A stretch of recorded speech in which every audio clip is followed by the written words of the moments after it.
Welcome to Bear Man's episode 5, I believe it is. So today we're making a decorative Christmas tree with tea lights. It's a girlfriend asked me to make it, so here we go.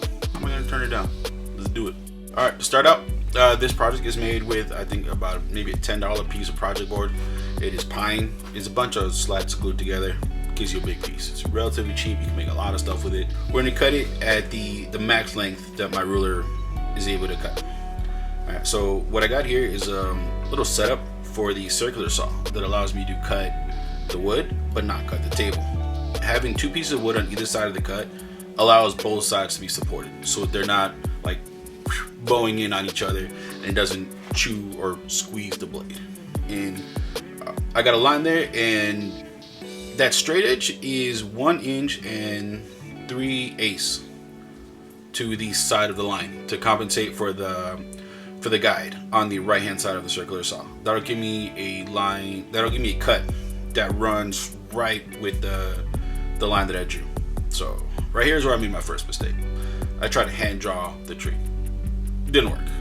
It was very, very sloppy. So I take it to Lightburn, where I import an image of a tree, trace it out, and use that to draw on the piece of wood that I got. It'll give me a cleaner lines, a more accurate representation of what I want on the wood. And I'll do a light etching on there, and I'll use that as my guides for the scroll saw, where I will cut it out. You can see on there a line right in the middle, and that's where I will split the two pieces and use that for two pieces of the project. Here, as you can see, I've already cut it right down the middle, and I'm taking it right to the scroll saw. Here we go, just slow. Well, it's sped up, but it's not slow and steady, following the lines. Right here, I'm cutting the excess off first before I go into the details. It'll just make it really a lot easier to follow these lines and get the excess off. You'll see that I did not cut off, or I did not maintain the stem of the tree. For what I'm doing here, it was unnecessary, and I did not need it to complete the project.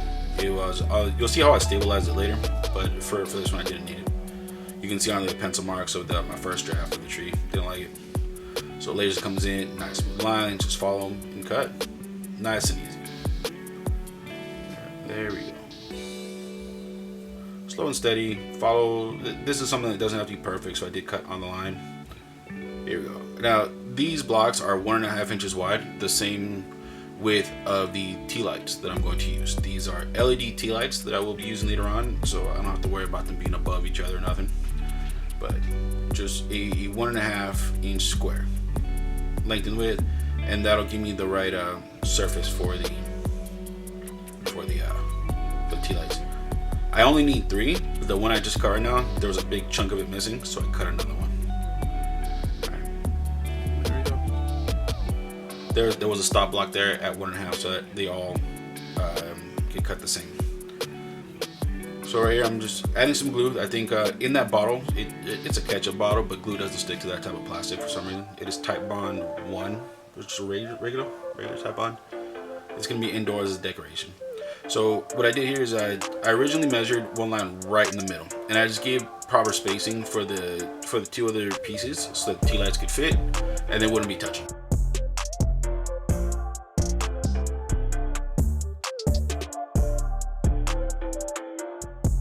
So once you have all 3, the glue kind of holds it enough to flip it upside down. I only put one brad nail in there just to hold it. It doesn't need too much support structure. It's just gonna be nice and loose.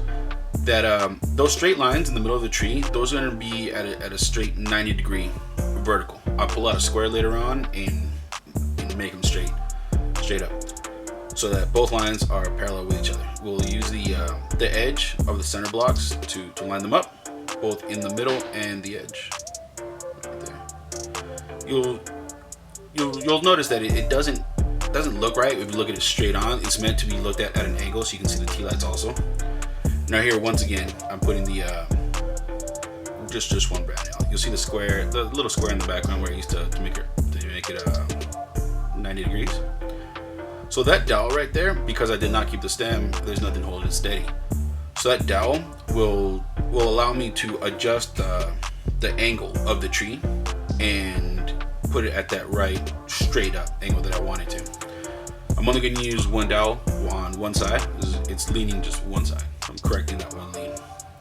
Alright, so I need this hole to be bigger than the length of the dowel. So once I glue it in, I use that square to adjust the height of the dowel so it stays at a straight 90 degrees. Once it's straight,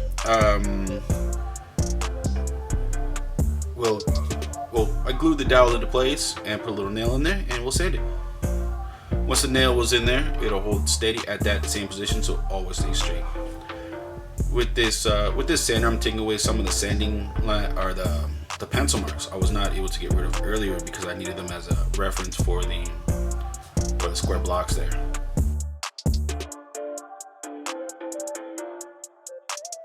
And we're gonna use here some Danish oil. I love Danish oil. It just works every time.